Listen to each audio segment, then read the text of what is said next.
Y bueno, estábamos hablando sobre lo que se llaman los métodos de interpretación, los cuales, por supuesto, son fundamentales para, número uno, pues tener eh, conexión con lo que verdaderamente dice el texto, con la palabra de Dios, para tener cuidado, como dice la palabra de nosotros mismos y de la doctrina, para poder defender la fe y la doctrina, para poderla compartir con claridad.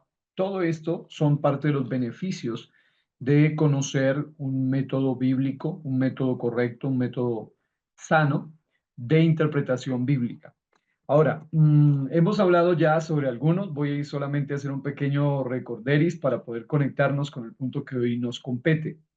Básicamente, han surgido durante la historia varias formas de interpretación y como hemos visto y como veremos también, algunas de ellas son sumamente peligrosos por el hecho de que a la larga dejan todo a la imaginación del intérprete, a la imaginación del predicador o a la imaginación del hombre o mujer que pretende interpretar la Biblia cuando usa alguno de estos métodos, como por ejemplo el denominado método alegórico que ya habíamos mencionado, que uno de los problemas básicos de esta forma de interpretación es que no presta atención a la literalidad de la palabra, sino que empieza a divagar dando diferentes interpretaciones que generalmente, número uno, son contrarias a la palabra, número dos, son basadas en la mente del autor, como dice aquí. El primer peligro grande del método alegórico es que no interpreta las escrituras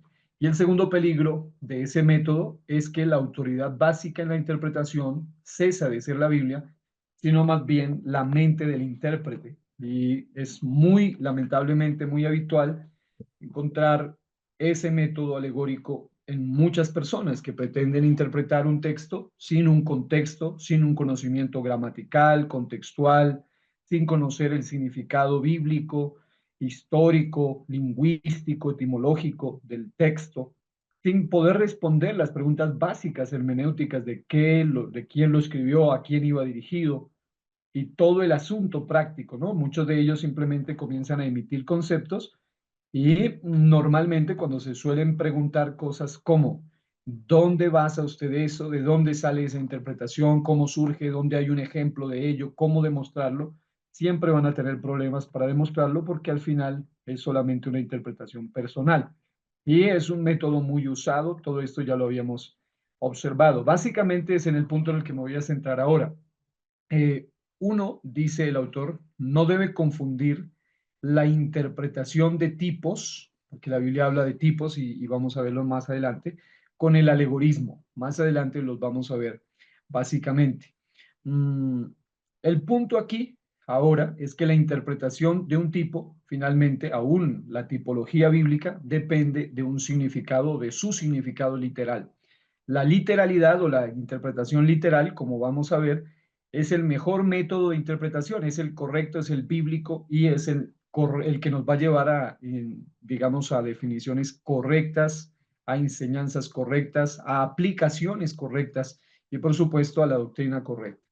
Por otro lado, está otro método que ya lo habíamos mirado un poquito, pero hoy voy a llegar rápidamente al punto que quiero centrarme hoy, el famoso método místico. El método místico generalmente está muy ligado a la cultura judía, pero especialmente cuando me refiero a los judíos, específicamente a los, entre comillas, llamados doctores o intérpretes desde la antigüedad, ¿no? Desde la antigüedad comenzaron a hacer ciertas interpretaciones, de ahí vienen lo que se llaman los Targum, de ahí vienen los diferentes formas de interpretación del Antiguo Testamento, de la Torá, del Tanakh, del Antiguo Testamento, y muchos de ellos inicialmente comenzaron leyendo las escrituras con claridad, tipo Esdras, tipo Nehemías, en esa época leyendo las escrituras con claridad para que la gente pueda entender, pero finalmente comenzaron a hacer sus propias interpretaciones y cuando uno estudia un poco más a fondo lo que es el origen de la Biblia y todo lo demás,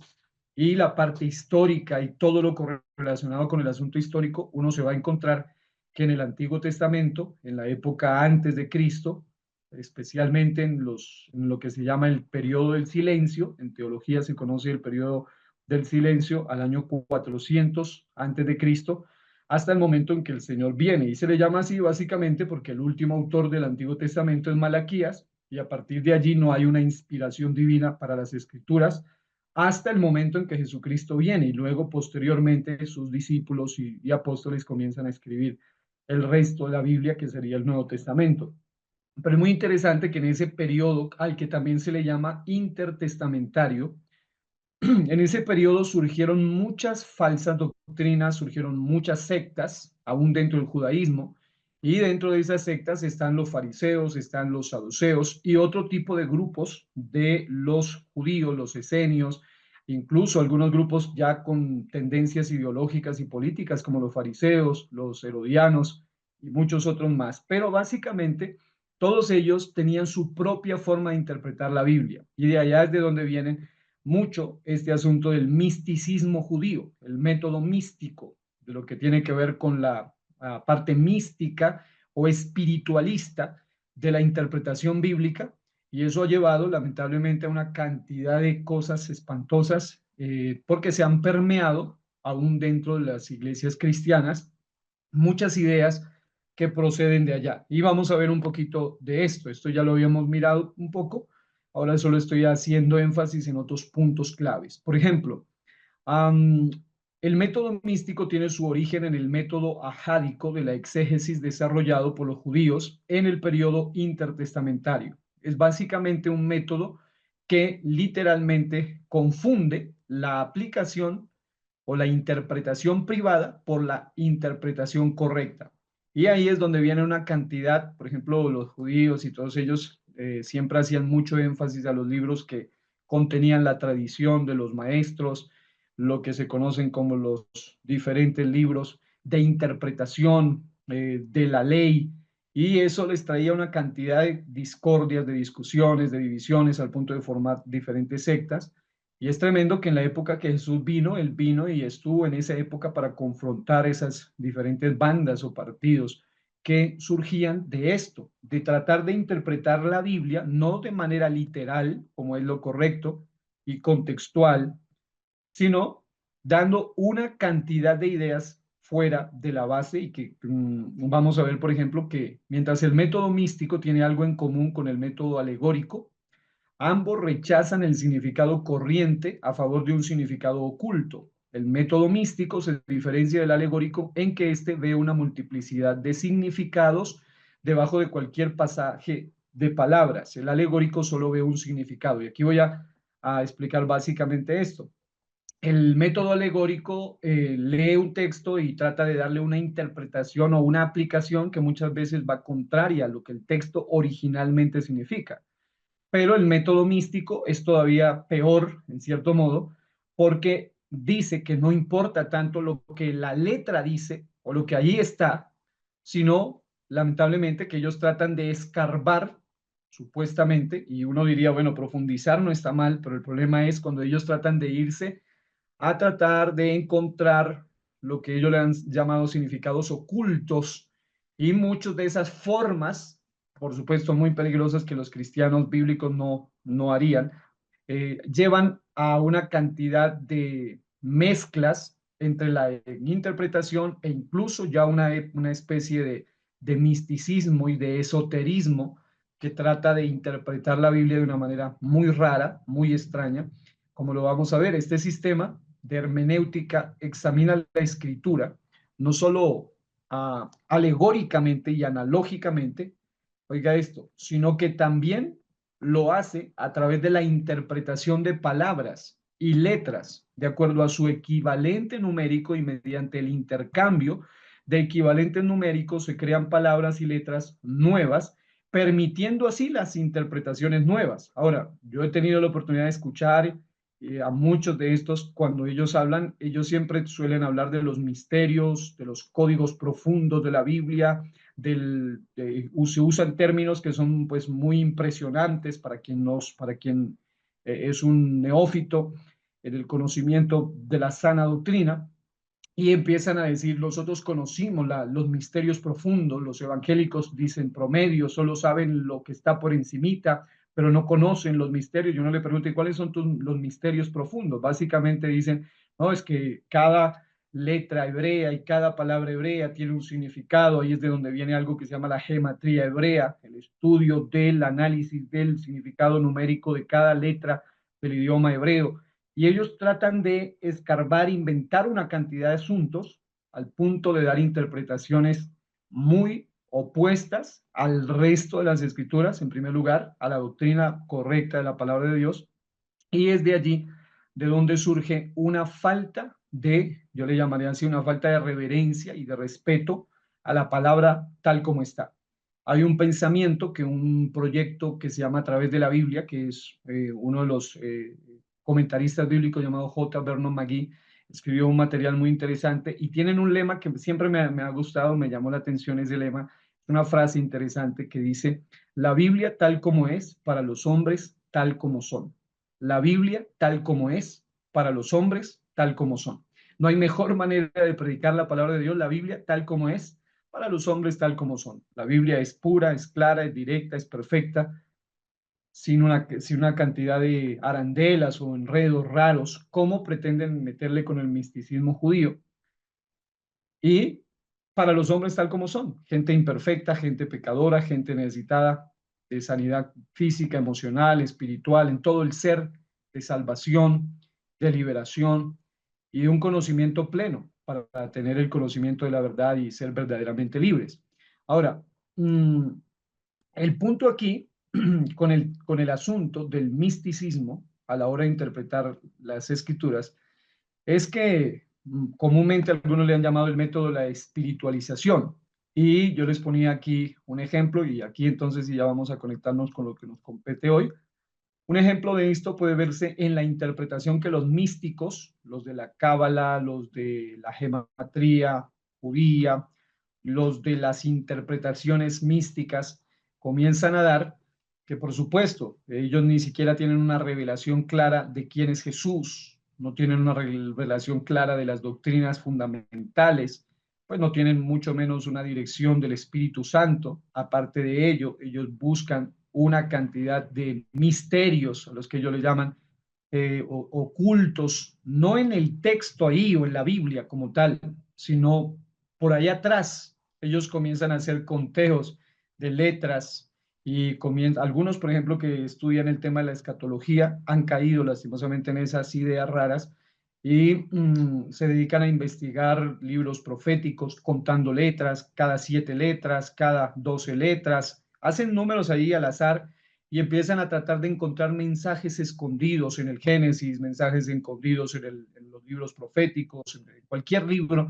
de la Biblia, lo cual, por supuesto, es un método muy extraño y no bíblico de interpretación y que generalmente la manera de saberlo es que los lleva a cosas que son opuestas totalmente a la escritura. Ahora, miren este asunto. Yes. La Very okay. interpretación mística lleva a decir cosas absolutamente, digamos, disparatadas en muchos casos y que no tienen nada que ver con el texto original. Por ejemplo, Éxodo 20:13, por un personaje llamado Swedenborg, dice, no tomarás, no matarás. Es el texto bíblico, no matarás. Pero miren cómo ellos, al usar el método místico, ellos dicen, cada texto tiene por lo menos 3 significados y esos 3 significados, lo curioso es que algunos de ellos terminan contradiciéndose y, por supuesto, llegan a conclusiones que cuando uno busca en las escrituras y les pregunta a ellos de dónde sale esa conclusión, finalmente es solamente un asunto meramente místico y nada bíblico. Por ejemplo, al aplicar el sentido triple de la escritura a este mandamiento, él dice que su sentido natural es que la muerte, odio y venganza son prohibidos. Y eso es fácil de entender porque es lo que está allí, es lo literal y es lo que se conocería como la interpretación primaria y lo que la Biblia ha enseñado. Incluso ya en el Nuevo Testamento el Señor enseña básicamente que no solamente es matar en el sentido físico, sino también el acto, en el Nuevo Testamento se habla del acto de odiar como un acto que se considera el aborrecimiento, como un acto de homicidio. espiritualmente hablando. Pero eso sería lo máximo que se puede ver en ese texto. Pero estas personas, cuando van más allá, van a encontrar lo que ellos le llaman el sentido espiritual. El sentido espiritual es el que está, según ellos, más profundo. Y dicen, esto es actuar como el diablo y destruir el alma del hombre. Es prohibido. Ahora, ellos tratan de basarse en sus ideas. Bueno, hasta allí uno podía llegar a pensar que en algún momento se tratan de apoyar, aunque la mayoría de estos místicos judíos ni siquiera creen en el Nuevo Testamento. No creen que el Nuevo Testamento sea la Biblia, sea la palabra de Dios. La mayoría de ellos niegan la veracidad de las escrituras, no solo del Nuevo Testamento, sino de gran parte del Antiguo Testamento. Entonces uno dice de dónde ellos digamos, se apoyan para llegar a esas conclusiones. Pero lo último es que ellos dicen que el sentido celestial de la interpretación del versículo es que para los ángeles el odiar al Señor y su palabra es como matar, lo cual definitivamente en la Biblia no lo dice. La Biblia sí habla sobre la doctrina de la angeliología, habla sobre los ángeles y habla sobre todo el asunto en el mundo de la neumatología, se habla sobre el tema de los espíritus, el tema del espíritu del hombre, el espíritu de Dios, el espíritu de los espíritus malos. Es decir, hay muchas formas de estudiar ese tema sin tener que venir a inventar cosas en Éxodo 20:13 que el texto no dice. Entonces, este es solo un ejemplo sencillo que la autora propone, que me pareció muy interesante de poder observar. Finalmente, una persona de estas llega a cualquier tipo de idea o de interpretación basado en un versículo, que aunque el versículo en su contenido original, en su contenido gramatical, en su contenido literal, en su contenido contextual, en su contenido neto, puro, directo y claro, no dice nada, pero que ellos finalmente harán que la Biblia, pues a su manera obviamente, termine diciendo lo que ellos quieren que digan y no lo que la Biblia siempre ha dicho. Entonces, esto es peligrosísimo. Y como pueden ver, el método alegórico lo usan muchos, especialmente aún predicadores, pero el método místico es todavía peor porque ese ya ellos generalmente se las dan de rabinos judíos, tienen mucho del judaizar, tienen mucho de lo que se llama las raíces hebreas. Esa es una de las cosas fuertes que hay hoy en día y que ha llevado a muchos a negar doctrinas fundamentales de la fe, incluso la revelación del nombre de Jesús, y muchos saben cómo es ese asunto que tiene que ver con la negación del nombre de Jesús y muchas cosas con relación a esto. Entonces, viendo esto, hay otro método que es muy común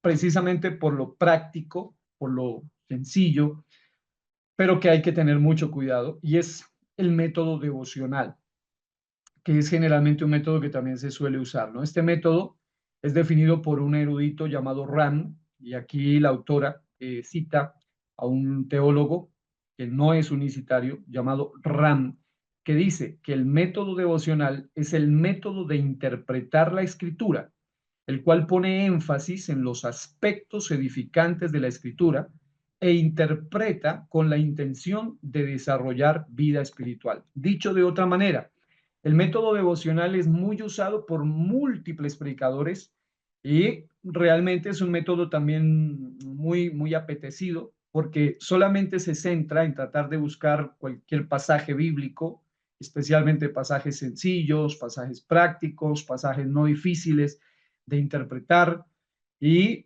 quieren solamente dar un mensaje generalmente de aliento, de ánimo, un mensaje que sea bueno y que sea muchas veces solamente para desarrollar vida espiritual, para dar aliento, renovación, restauración.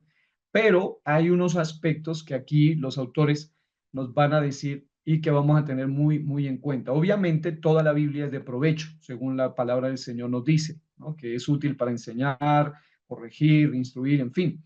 Y lógicamente esto incluye toda la Biblia, desde el Génesis hasta el Apocalipsis. Uno de los grandes peligros del método, y le llamo así peligro, es porque nos volvemos flojos para estudiar del método devocional, es que el método devocional no estudia la Biblia completa.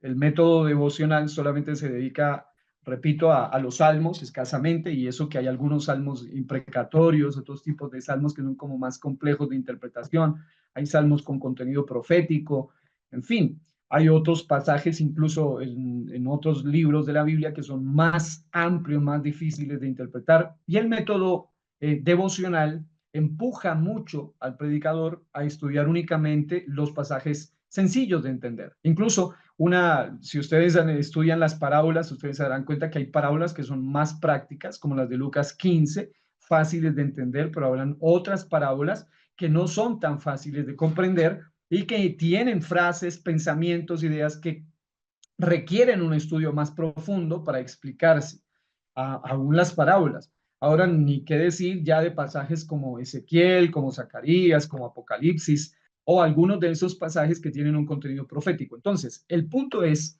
que cuando alguien se dedica únicamente al método que se llama el método devocional, solamente quiere dedicarse a tocar aquellos versículos que son muy sencillos de entender.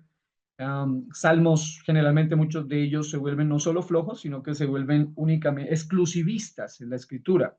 Muchos de ellos se dedican solo a leer escasamente uno que otro evangelio, uno que otro salmo, uno que otro pasaje con promesas y palabras muy bonitas, y teniendo en cuenta que aún las promesas tienen condiciones, tienen aplicaciones y tienen grupos específicos a los que se van a dar, pero no, ellos quieren aplicarlo finalmente todo a todos, solo con el objetivo de dejar un mensaje meramente de ayuda espiritual. Pero la escritura debe ser aplicada de una manera devocional. Esta es la clave. Es decir, ¿está mal hacer este método devocional? No, pero la escritura debe ser aplicada de una manera devocional solo después de haber sido interpretada literalmente e históricamente. Y ahí entonces ya la cosa cambia. ¿Por qué? Porque el interpretar la escritura desde el punto de vista literal y desde el punto de vista histórico, desde el punto de vista contextual, ya exige estudio, ya exige leer, exige indagar, exige más, y lógico, especialmente los predicadores, se ven tentados a solamente quedarse en el nivel devocional, una palabra práctica, un mensaje sencillo, que lo entiendan, y lógico, los niños, los amigos, los hermanos, y ya, pero muchos no hacen un estudio exegético, hermenéutico, profundo de la Biblia, precisamente porque el estudio exegético, profundo y hermenéutico de la Biblia exige más horas, exige lectura, exige tiempo, exige oración, exige meterse a indagar, para preguntar, a leer una y otra vez, a profundizar, a indagar. Y como es normal, el ser humano por naturaleza, pues le gustan mucho más las cosas que suelen ser más sencillas, más fáciles. Pero con el asunto de la Biblia, la interpretación devocional debe, número uno, puede darse, pero siempre y cuando el predicador haya hecho un previo estudio del significado literal del texto y del significado histórico del texto, para luego hacer una aplicación sencilla un mensaje devocional espiritual. Lo otro, que también es una clave fundamental, es esto, es que la interpretación devocional también debe, y eso no se nos puede olvidar, también debe estar en armonía con la interpretación doctrinal. Y esto es clave.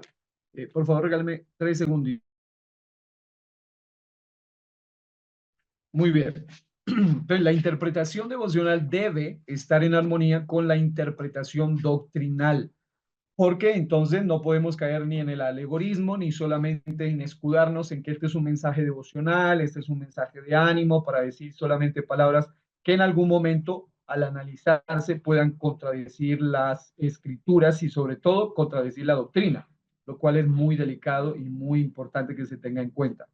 Ahora, aquellos que indiscriminadamente practican el método devocional muchas veces pueden ser guiados por algunas ideas que son muy superficiales para tratar de interpretar la Biblia, pero a la larga, cuando uno ya estudia la Biblia profundamente, va a tener que profundizar. No hay duda que se pueden sacar principios de la Biblia para ser aplicados a situaciones actuales. Eso es lógico. Pero el decir que la palabra de Dios por ejemplo, a un rey o profeta de la antigüedad, es un mandamiento específico para alguien más o para nosotros hoy, es un error. El mejor ejemplo que ponen aquí es este. En una ocasión, en Génesis 6, sabemos que entre 6, 7, 8 y 9 de Génesis se desarrolló el texto y el contexto del diluvio y vemos que ahí aparece el personaje llamado Noé. Y en ese pasaje Dios le dijo a Noé que construyera un arca específica con detalles, con medidas muy interesantes, pero ese mandato fue para Noé solamente. No había ningún valor para que alguien más construyera un arca hoy en día, diciendo que, pues, digamos, ahí dice la Biblia de esa manera, y entonces significa que eso se aplica para todos. No, es muy interesante que nosotros podamos analizar estos aspectos y saber qué es lo que sí se aplica y qué es lo que no se aplica. Ahora, hay gente que al no conocer esto, especialmente un neófito, una persona no conocedora profundamente de un tema, puede llegar a interpretaciones erróneas de todo tipo por el hecho de ignorar este aspecto. Ahora, otro aspecto que quiero mencionar, destacar de aquí es esto, y es que cualquier aplicación devocional de la Biblia debe basarse firmemente en el significado literal del pasaje. Es decir, no puede ir alegremente, deportivamente, livianamente, ligeramente, por encima de lo que la escritura ya dice. Recuerden eso, la Biblia tal como es, para los hombres tal como son. Es decir, no podemos ir a tratar de acomodar, forzar cosas que evidentemente no son compatibles con el significado literal del texto.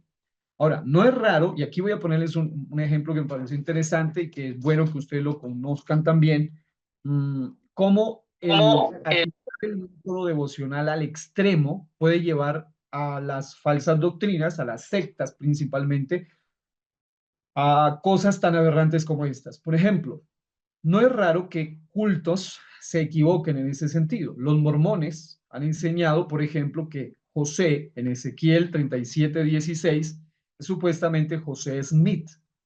La escritura en los palos del versículo 20, supuestamente, según ellos, es el libro de Mormón. Esto, por supuesto, es puramente y arbitrariamente caprichoso. Definitivamente no hay base para eso. El mensaje es simplemente para el pueblo de Israel concerniente a su reconciliación bajo el Mesías, y ahí en los textos aparece.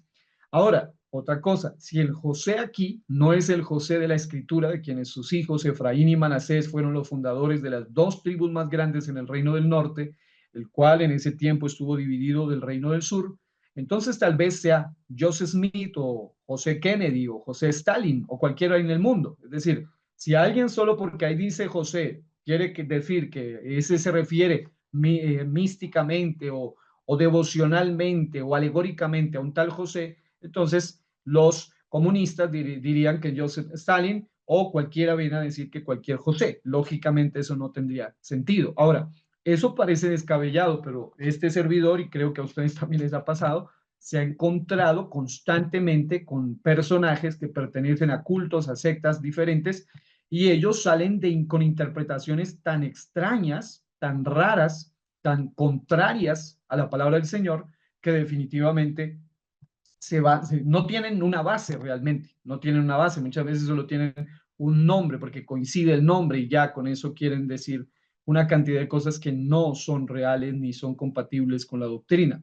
Ahora, la interpretación devocional tal vez sea un sustituto, y esto es importante, de los estudios necesarios, exegéticos y bíblicos de la Biblia. ¿Qué es lo práctico que podemos aprender de todo esto? Para mí, como para cualquiera, creo que sería mucho más fácil a preparar mensajes solo devocionales. Es decir, un mensaje devocional, un mensaje práctico, un mensaje sencillo, un mensaje aplicativo, un mensaje que le hable a la necesidad, al corazón, un mensaje interesante, pero básico, muy básico. Sería mucho más fácil, pero es muy peligroso cuando nos centramos solamente en eso y no hacemos un estudio profundo de la palabra del Señor, porque por un lado hacemos de lado de las doctrinas, hacemos de lado el fundamento, y muchas veces es por allí, por donde históricamente se han metido una cantidad de interpretaciones totalmente opuestas y abiertamente contrarias a las Sagradas Escrituras.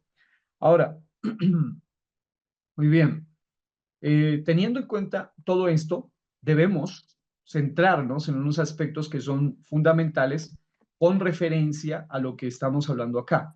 Y este es un llamado, y gracias a Dios estamos en un técnico donde hay pastores, donde hay esposas de pastores, donde hay hijos de pastores, gente que han avanzado, que aman la palabra. Es muy importante esto. No es lo mismo el mensaje que usted puede exponerlo en 20 minutos, en 5 minutos, en 15 minutos, en 30 minutos, hasta en un grupo de amistad o en una charla sencilla, a un estudio bíblico. Y es esa una de las grandes debilidades que hemos tenido, en especial en el unicitarismo, la falta de un estudio hermenéutico, exegético, textual. Muchas veces nos gusta solamente el estudio de los pasajes que nos gustan, que nos llaman la atención, pero no un estudio versículo a versículo. Por ejemplo, los estudios versículo a versículo de cada libro, de libros completos, pero de versículo a versículo, son los estudios que más desafíos presentan. ¿Por qué? Porque no es el hombre quien pone el tema, sino que la Biblia va dándonos el tema y analizar versículo a versículo es, por un lado, apasionante, pero también exige mucho tiempo, exige horas de lectura, de comparación, de indagación, de pregunta, de escritura, de análisis, porque definitivamente la Biblia es espectacularmente profunda, es la palabra del Señor y la Biblia tiene mucho, mucho que decir sobre cualquier tópico que aborda. Y es muy importante que nosotros podamos amar esto, de estudiar la Biblia de una manera muy sistemática, también muy cuidadosa, muy rigurosa. Ahora, noten esto, solo para que ustedes se den cuenta de lo peligroso que es cuando solo se hace un estudio superficial. Algunos cristianos bien intencionados han interpretado Mateo 10:9 y versículos 10 y 19, diciendo que en su evangelización, porque esto fue en un contexto específico y cuando uno estudia esos contextos, eso ayuda a analizar muchos asuntos. Pero algunos de ellos, al leer ciertos versículos como esos, dicen que en su evangelización ellos no deben tomar ninguna provisión material, porque así lo relata el texto, pero también se atreven a decir que no hace falta ninguna preparación espiritual, sino que ahí usted en el momento que esté ahí, usted diga lo que primero Dios le ponga, sin haber preparado, sin informarse, sin indagar. El Espíritu Santo te va a revelar lo que tú has estudiado. El Espíritu Santo te va a recordar lo que tú sabes, lo que tú has estudiado, pero hay cosas que lamentablemente, mientras usted no las haya estudiado, usted no las va a responder. Dios le dará gracia, Dios le dará sabiduría para tratar de desenvolverse en ciertas preguntas difíciles en algún momento.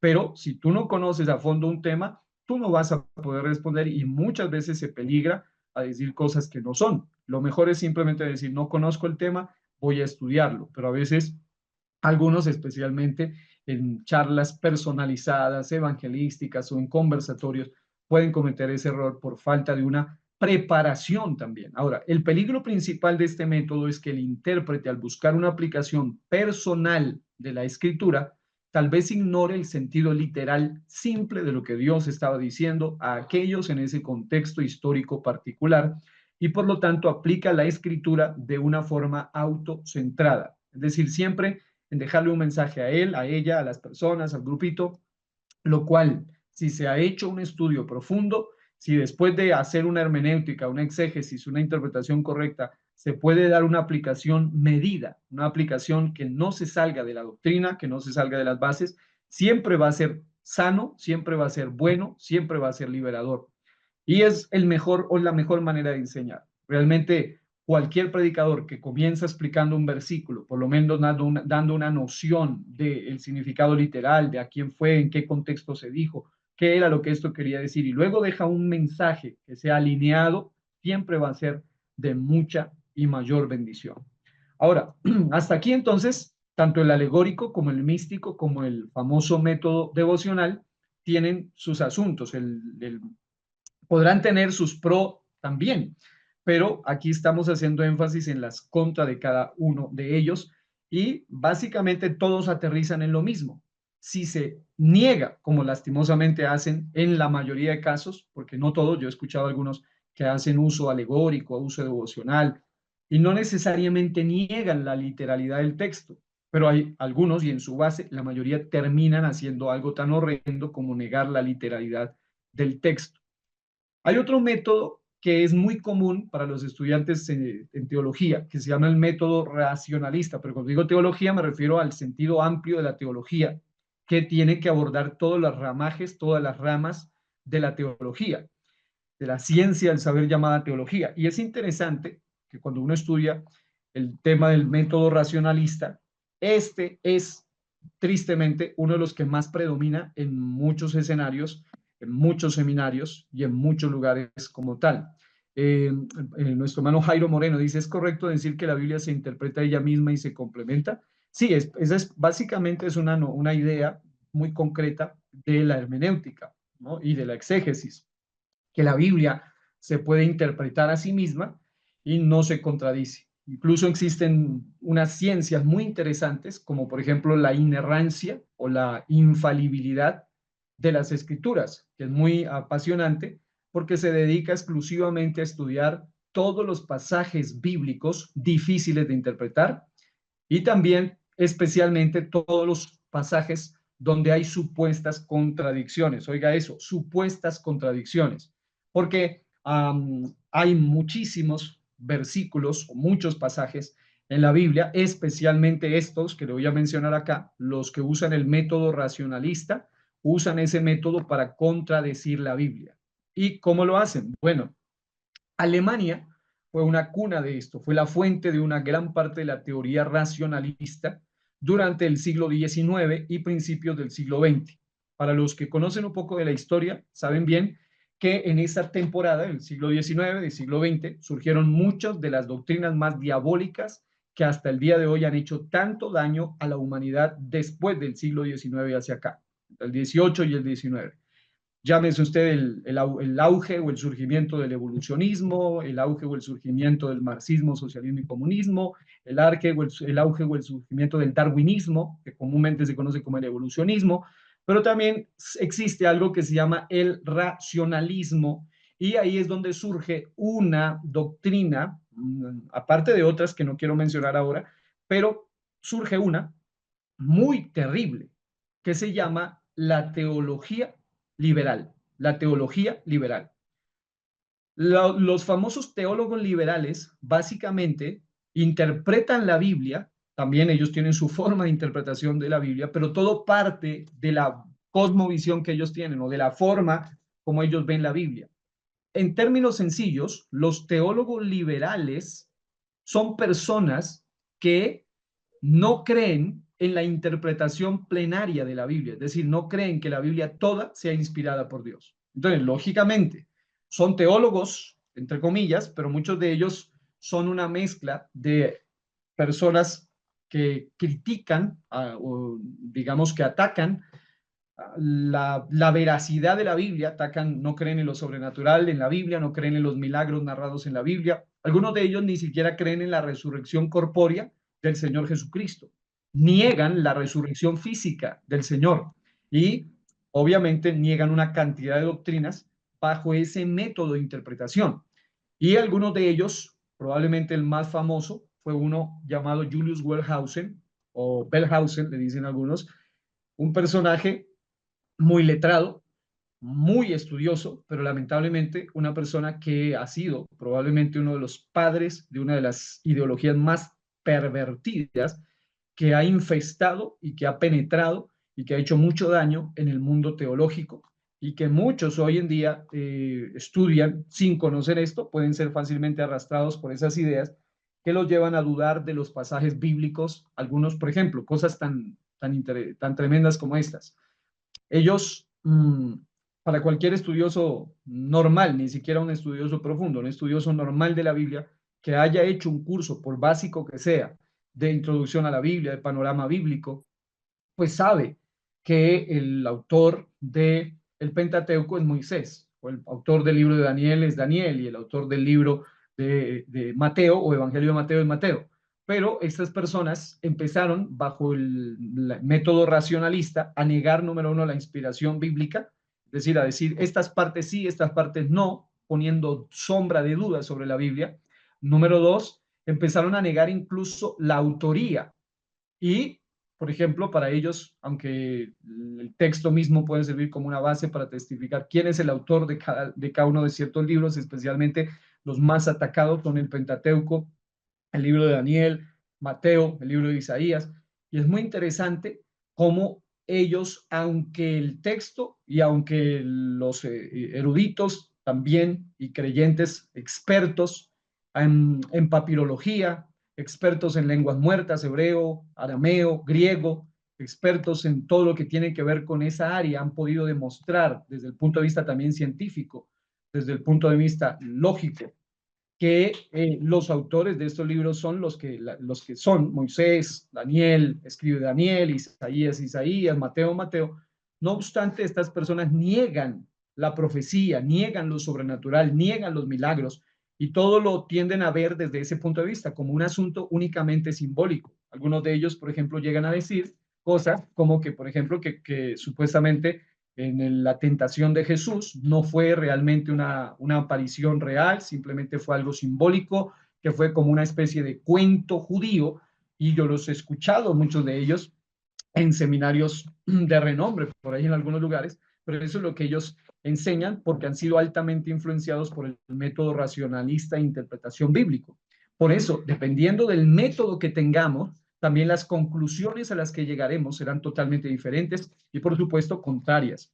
La hermana Claudia dice, cuando dice, se interpreta ella misma, ¿qué quiere decir? No me juzguen, por favor. Bueno, básicamente se refiere a que la palabra del Señor nos da bases para poder comparar en ella y poder demostrar cuando una doctrina o cuando algo es verdad. Por ejemplo, si nosotros creemos que el bautismo es bíblico y es para salvación y no es solamente un rito y que debe importarnos el nombre en el que se haga, pues la Biblia misma es la que nos debe dar bases para eso. Es decir, hoy en día existen muchas interpretaciones, hay por lo menos 5 tipos de formas de ver el tema del bautismo, pero cuando uno analiza el tema del bautismo bíblicamente, uno se dará cuenta que la Biblia da peso, da bases, la misma Biblia contextualmente, o analizando los diferentes pasajes, las diferentes historias, las diferentes narraciones, los diferentes versículos que hablan sobre ese tema, al final apuntan a sentar esas bases fundamentales de la fe,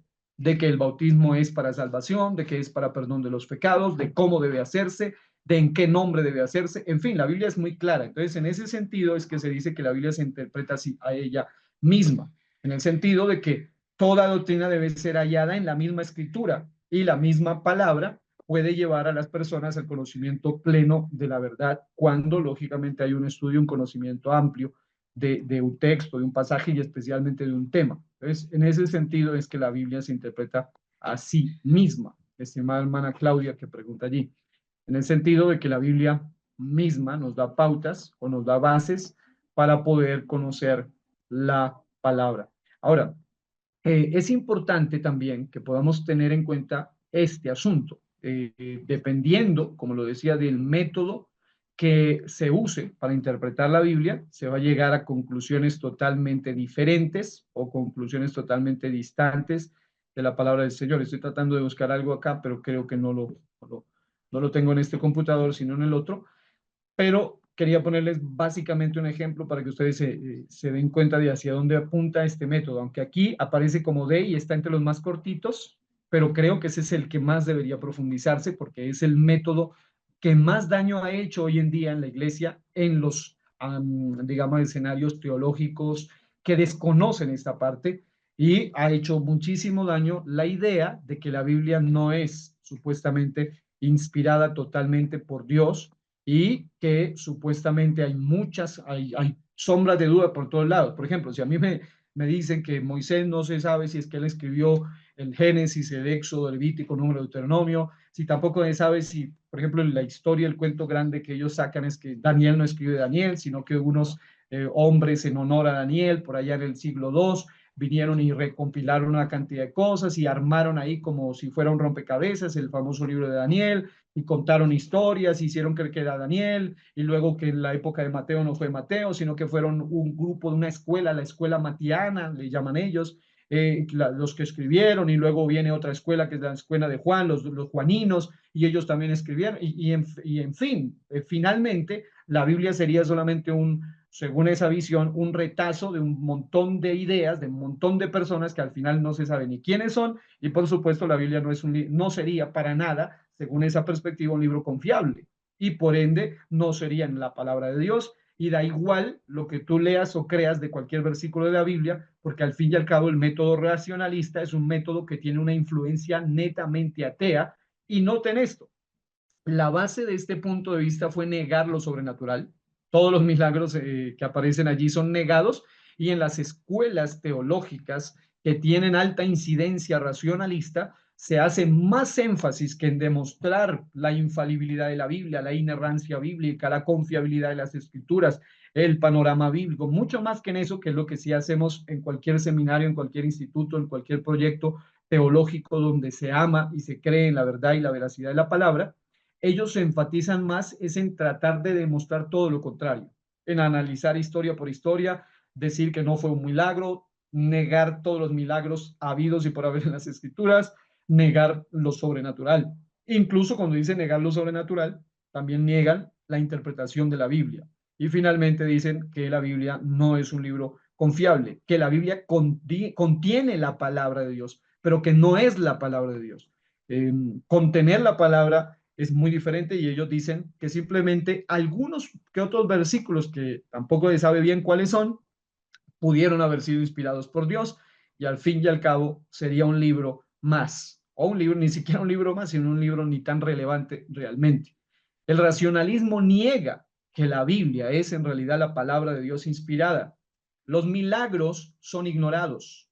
El racionalismo es en esencia humanístico. ¿Qué es eso? El humanismo es una doctrina diabólica también que surge con mucha fuerza ahí, aunada con otra cantidad de ideologías satánicas y perversas que han hecho tanto daño a la historia del siglo XVIII para acá, principalmente, y se han empezado a mezclar para darle más realce y más importancia al hombre. El humanismo es centrado en el hombre, y es el hombre el que decide o el que determina lo que es correcto, lo que es incorrecto, lo que es verdad o lo que no lo es. Y por supuesto, a la Biblia no se le da la autoridad que ella realmente tiene, ya que pone al intérprete como el árbitro final de la verdad. Si la escritura puede ser entendida y explicada por el intelecto del intérprete, esta es aceptada, y de no ser así, esta es rechazada. Y lógicamente ellos niegan. Yo he visto debates enteros, de horas enteras, de los diferentes personajes que representan los diferentes métodos, y uno escucha una cantidad de locuras, algunos de ellos diciendo básicamente que, por ejemplo, la resurrección nunca se dio, que no confunda revivir con resucitar, y empiezan a hablarte de filología supuestamente, y te empiezan a hacer creer que él en realidad no se levantó físicamente, sino que básicamente es solamente que él vive pero en nuestros pensamientos, vive pero en sus ideas, vive pero en sus enseñanzas. Niega doctrinas fundamentales bajo este método tan peligroso. Mi hermana Claudia está levantando su mano. Sí, pastor, gracias. Dios les bendiga. Amén, amén. Pastor, o sea que sí, a ver, que si un pastor ah, habla de esa manera diciendo pues de que la Biblia no es la Biblia, de que es un libro, un diccionario, ah, y niega cosas exactamente como usted las está diciendo, cosas que están en la Biblia, por lo menos como que no tenemos alma, sino solamente somos cuerpo y espíritu. Entonces está totalmente errado de la doctrina, ¿verdad? Claro, O, básicamente lo que hay que estudiar es a la persona, conocer primero cuál es su base, cuáles son sus fuentes. Muchos de ellos les pasa lo mismo que les pasa a los psicólogos que estudian psicología, pero sin un filtro bíblico. Y al no tener un filtro de la cosmovisión cristiana o bíblica, fácilmente son permeados por asuntos como el psicoanálisis de Freud, como el asunto de las ideas humanísticas de la psicología, que no son compatibles con el cristianismo bíblico. O también les pasa igual que lo que pasa con muchos que estudian ciencias políticas o ciencias relacionadas con asuntos de educación también, y si no tienen un filtro bíblico de lo que aprenden en la universidad, fácilmente terminan creyendo en el socialismo, en el comunismo y una cantidad de ismos que son contrarios a la Biblia, o incluso en una forma errónea de la educación, donde le dan poder a la educación estatal o una visión errada de las escrituras. Lo mismo pasa acá. Hay personas que muchas veces pudieron hasta haber hecho sus estudios de índole teológico en una u otra institución, pero si no tenían un filtro, fácilmente pueden llegar a lo que menciona nuestra hermana, ¿no? Tener una interpretación errada o errónea. Yo he tenido la oportunidad de hablar con personas que tienen o que vienen de diferentes escuelas en diferentes escenarios, y cuando uno les indaga un poco solamente sobre qué piensan sobre ciertos tópicos, sobre ciertos temas, entonces es fácil saber si son influenciados por cierta filosofía, por cierta doctrina, por cierta ideología, por cierta tendencia.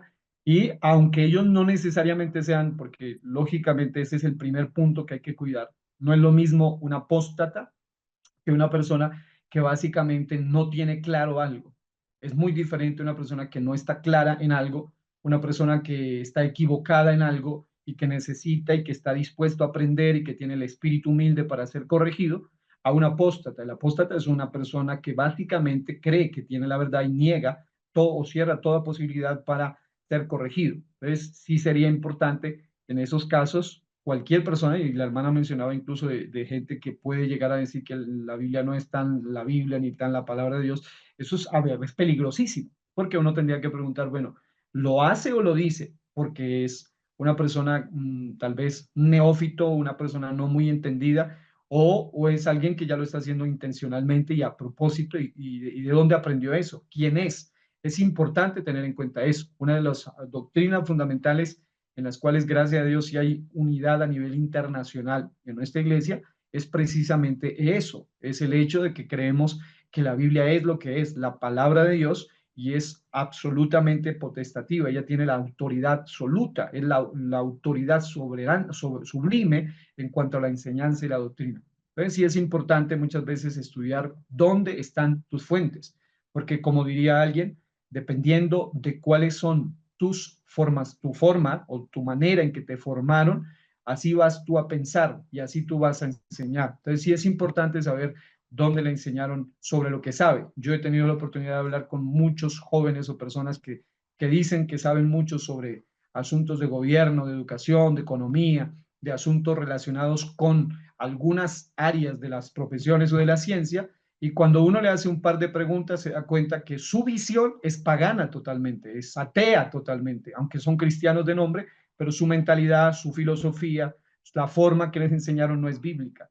Asimismo pasa en la teología. Si una persona se ha hecho, digamos, ha sido influenciada altamente por el método racionalista, puede llegar a tener afirmaciones y creencias totalmente opuestas a la escritura y totalmente opuestas a la verdad de Dios. Y esa es una de las cosas fundamentales. Por eso este punto quise hacer un poquito de énfasis, porque aunque como pueden ver es el punto que solo tiene pocas líneas, es uno de los más peligrosos y más delicados de los últimos tiempos, y es menester que como iglesia nosotros también, y qué bueno que aquí lo hayan incluido, así sea en términos sucintos, pero que por lo menos está aquí, lo cual es muy relevante, lo cual es muy importante. Entonces, mi hermana Claudia, oremos a Dios, y qué bueno que hoy en día incluso hay una norma muy clara dentro de la iglesia, y es el hecho de que todos los pastores, todos, no importa si usted viene del instituto o de la universidad fulana o mengana o sotana, no importa si usted es doctor en teología, no importa si usted es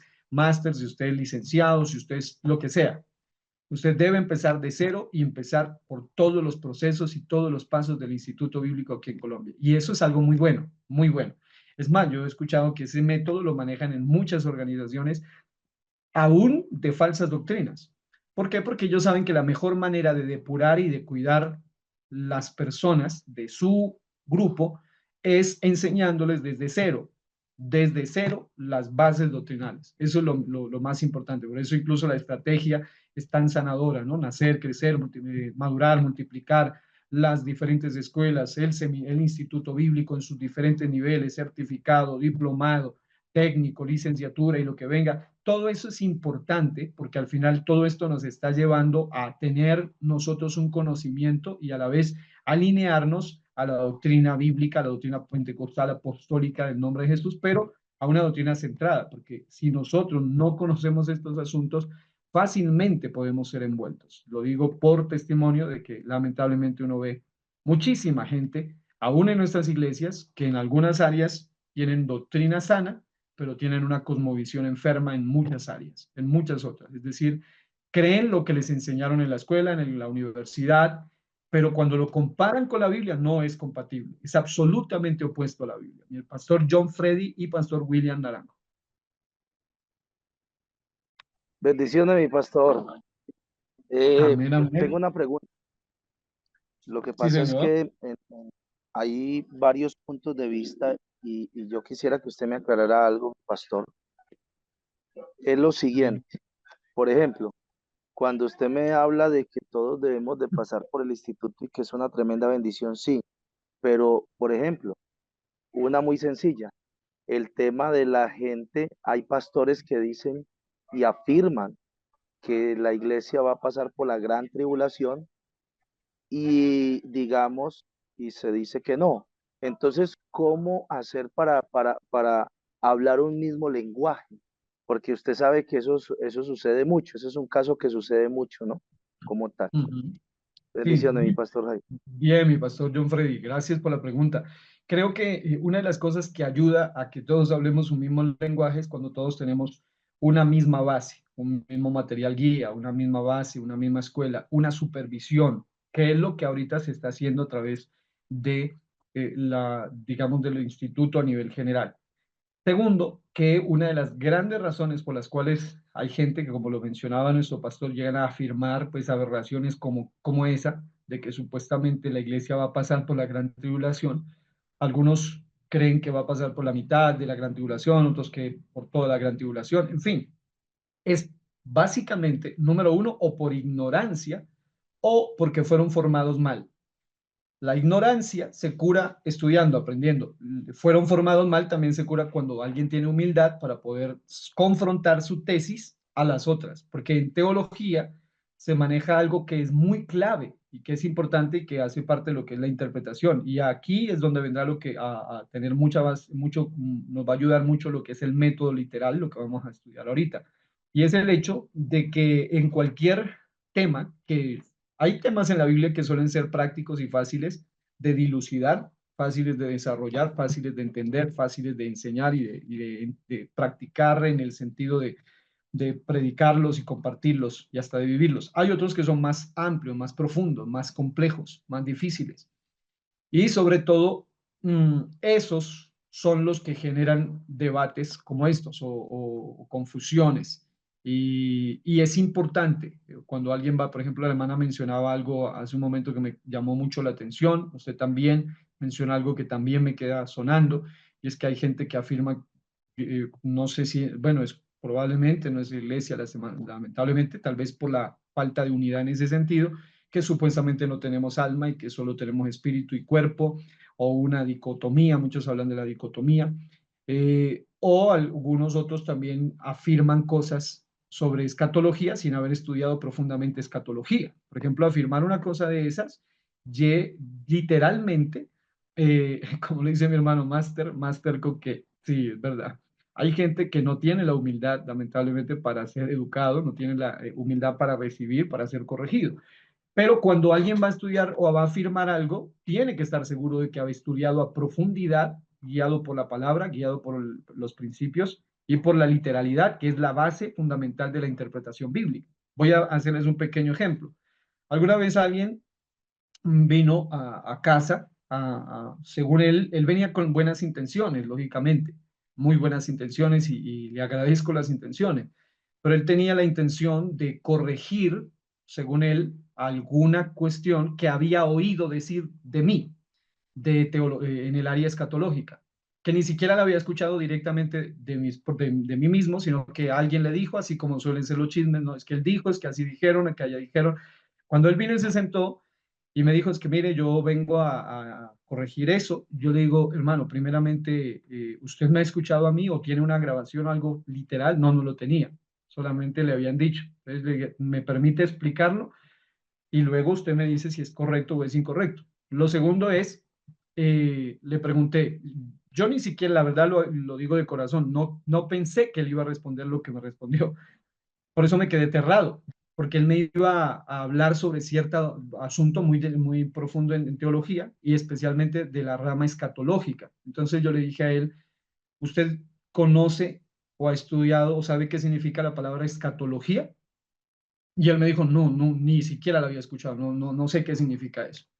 Entonces yo le dije, pero hermano, de lo que usted me va a hablar es de un tema relacionado con escatología. Entonces, al final, gracias a Dios, él fue una persona noble, una persona muy humilde, y terminamos hablando y pudimos hacer una conversación sana y el hermano terminó comprendiendo que número uno era algo, una información errada que le habían dado y número dos, que él no tenía nada que ver lo que él pretendía supuestamente enseñar con lo que la Biblia realmente enseña.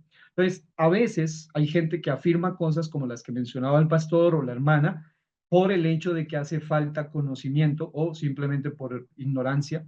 Y si ya una persona lo hace digamos, por maldad, eso sí que es más peligroso todavía. Y eso sí hay que confrontarlo, porque uno conoce personas que también se infiltran muchas veces en las congregaciones para enseñar una cantidad de doctrinas raras y ellos saben lo que están haciendo. Son como los psicópatas en el mundo espiritual, los apóstatas. Son personas que saben lo que están haciendo y lo hacen para dañar, lo hacen para traer división.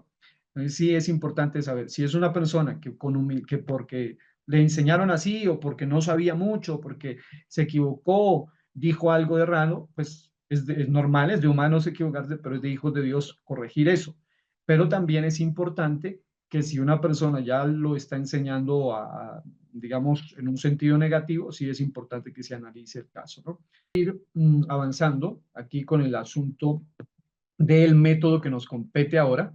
Y este método, como podrán ver, es un método que nos lleva, por un lado, a estudiar, a profundizar, pero también es un método que es bíblico. Realmente es el método correcto, el método que nos va a llevar a nosotros a aterrizar en cuanto a la verdad de Dios y de su palabra. Entonces, el método que sigue, que es el conocidísimo método literal, pero lastimosamente uno de los menos usados por muchos creyentes o predicadores, o ignorado, o incluso probablemente porque no se ha visto el valor de ese método. El método literal es el método que da a cada palabra el mismo significado exacto que tendría en el uso normal, ordinario y de costumbre, ya sea empleado al escribir, al hablar o al pensar. Esto es bien interesante. ¿Por qué? Porque, por ejemplo, contrastado con el método racionalista no le da importancia a las palabras. Es decir, al método de los racionalistas no le importa la palabra porque ellos dicen es un libro más, no es, no, es un buen libro, es un libro interesante, pero no es la palabra de Dios. Entonces, a ellos no les importa qué dice este versículo, como en cambio a los que somos creyentes y tenemos una fe bíblica, sabemos aquí importa cada palabra, no solamente importa el versículo completo o el capítulo, sino palabra por palabra es fundamental, es útil, es necesaria. Y el método literal le da ese realce, le da ese valor a palabra por palabra, teniendo en cuenta que hay muchas palabras aún en español, pues cuanto más también en el idioma, los idiomas originales en los que se escribe la Biblia, hebreo, arameo, griego. Es muy interesante que así como en cada idioma hay palabras que pueden tener diferentes significados, también al nosotros estudiarlas podemos aclarar muchas cosas. En ese sentido, por ejemplo, el método gramático, que también así se le conoce al método literal porque hace énfasis en la gramática, en el orden mismo de las palabras, en el significado de las palabras, en la etimología de las palabras, el significado, la esencia, la filología, la historia misma, el contexto en el que se dijo, todo lo relacionado con el texto, le da realce, ya sea que sostiene que el significado de cualquier texto puede ser determinado por la consideración de la gramática y la historia. Esto es importante porque al estudiar un versículo desde esa perspectiva, usted, número uno, se va a librar de tratar de suponer, de tratar de decir yo me imagino, yo pienso, yo supongo, así creo.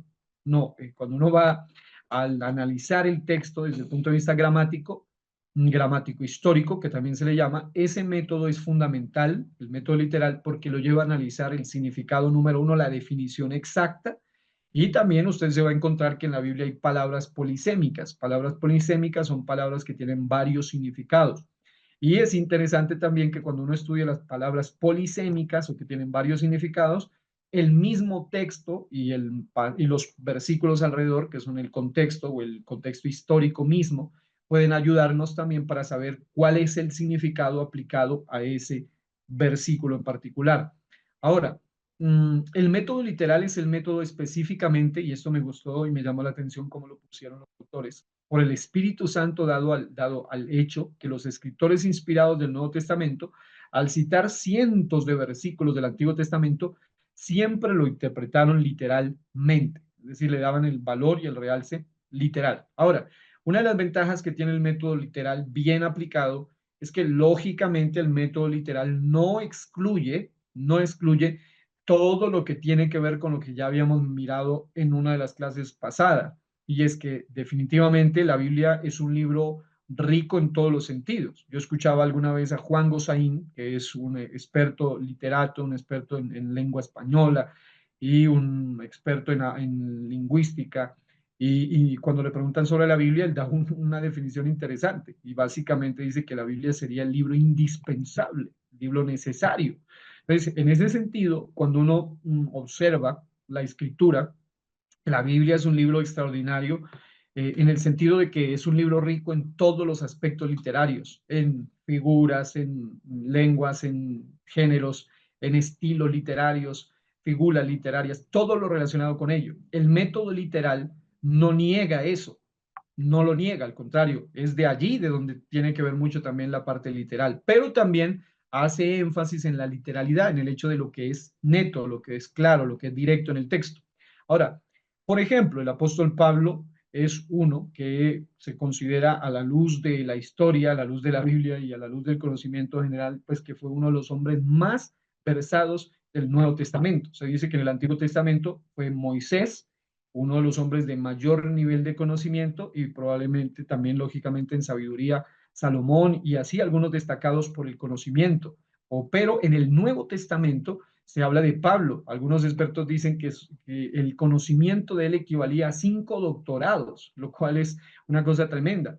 No obstante, este personaje siempre habla, cuando uno lee las diferentes cartas, empezando por Romanos y luego primera y segunda a los Corintios en adelante, todo lo que tenga que ver con sus cartas, sus diferentes enfoques. Sabemos que las cartas paulinas tienen sus diferentes subdivisiones, algunas son personales, otras son eclesiales dirigidas a la iglesia, generales, muy interesantes. Algunas incluso tienen un enfoque pastoral, etcétera. Pero es importante ver cómo este hombre en sus cartas le da digamos, realza la riqueza de las escrituras en todos los sentidos. Y hay alegorías dadas por Pablo, pero, por ejemplo, él finalmente termina exaltando la parte literal. Y aquí ahí nos ponen este ejemplo, que solo voy a tocar esa primera parte. Dice, esto no excluye la alegoría dada por Pablo en Gálatas 4, 22 al 31. Debe hacerse notar que la alegoría de Pablo estuvo basada en la verdad literal de la existencia de Abraham.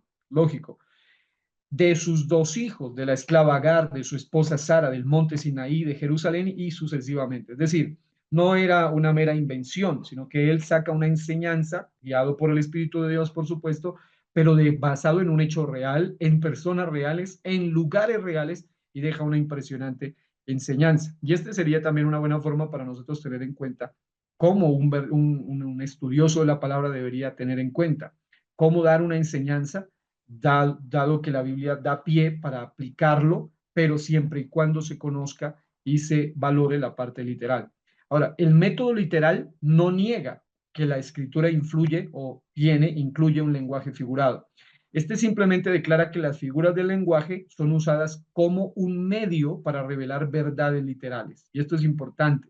Y más adelante nos vamos a ver un ejemplo que nos va a ayudar de una manera muy específica, nos va a ayudar de una manera muy especial para poder entender esto.